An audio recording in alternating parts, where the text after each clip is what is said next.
States in the northern part of the country are in the grip of cold wave along with unusual snowfall in some areas. Southern India, unlike before, is experiencing a fall in temperature. The most surprising figures came from Andhra Pradesh, where 15 people were killed in 2 days during mid-January as the temperature fell 3 to 9 degrees below normal.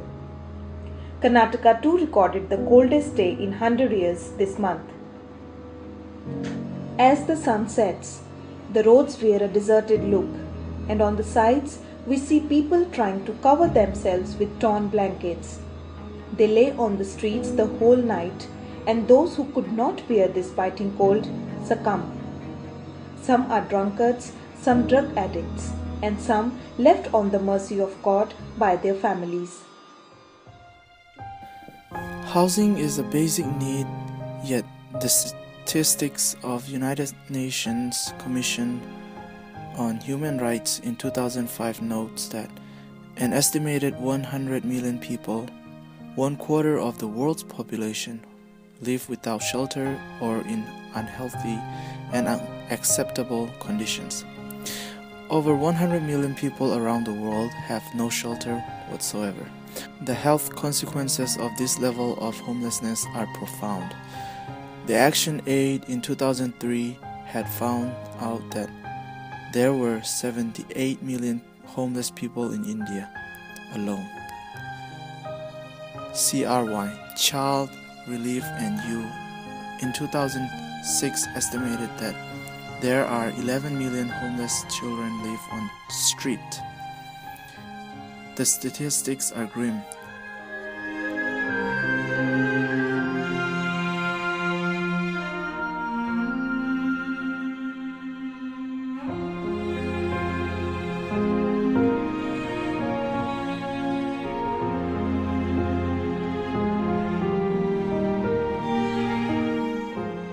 To help these people stay warm and cozy, Christian institutions in Delhi are providing night shelter facilities to these people. One is a shelter run in the St. Columba School by Father Ravinder Jain. This shelter is from 6 o'clock in the evening to 6 o'clock in the morning. Some people come to this shelter after finishing their day's work.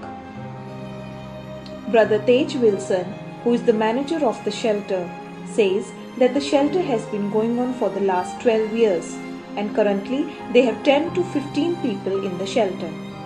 So we provide them morning tea and evening tea, and for them sweaters, blanket and daris, and actually earlier we were providing food, but they are getting some outsides, so that's why we stopped it, that one. So the different people with a different story, they come here. So some of them are drunkards, some of them are alcoholics, some of them are drug addicts, and some of them run away from the home, some of them homeless, some young, some children come, young also come, and old people come, broken family they come, the different story. So when they come to the big metro city, they are not familiar with the city, so they face a lot of problem. Fortunately, when they come to know our shelter, they come here and rest. But the rest of time they go to, during daytime, they beg on the street, in front of the church, the cathedral, Sacred Heart Cathedral, they beg on the cathedral, and they go to Gurudwar, they get their food there, and from there they take the food, and the whole day they will beg here and there, then they will come to us.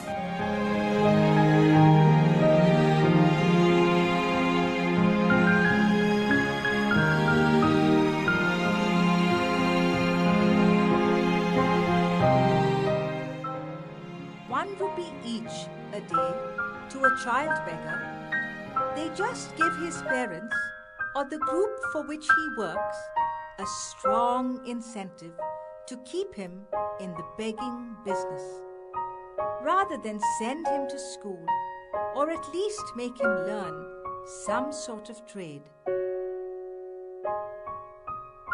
Also, a person who could have earned ₹50 a day by labor might give up his work so he can earn 100 rupees a day by begging.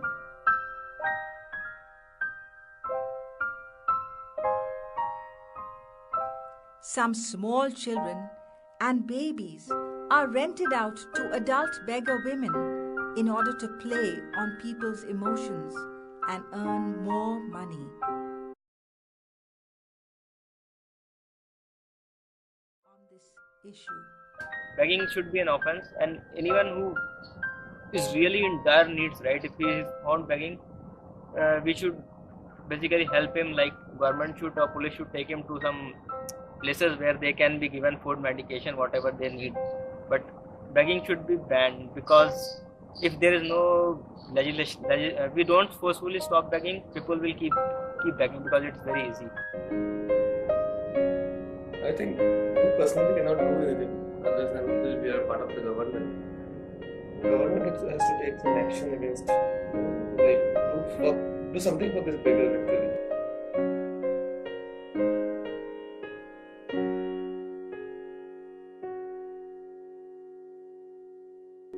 Begging, especially by children, is a violation of rights of children. It's a burning issue everywhere, especially in cities like Bangalore. They say they are drugged, and we also know that these children are forced into, a lot of children are forced into begging. And their bosses, very often this is a mafia operation, and a lot of children there are agents involved, brokers involved. They go around to pick up children from the villages or wherever they find children who are vulnerable, and they promise them, they lure them with a lot of promises. And then they literally become their slaves. They have no escape from this. And then they torture them to deform them or to show injury, so that that will evoke more sympathy from the public. So the collection will be more. when economists talk about any activity related to money, they always discuss the opportunity cost of the action. The opportunity cost of an action is what you have to give up doing in order to do that action. For example, if you spend 10 minutes watching this video, you cannot use these 10 minutes to do some other activity like watching a movie or reading a book. So similarly, when you give a rupee to a beggar, the cost of opportunity is charity and the education of poor kids that could have been done using that rupee. So you should not give, you should give effectively.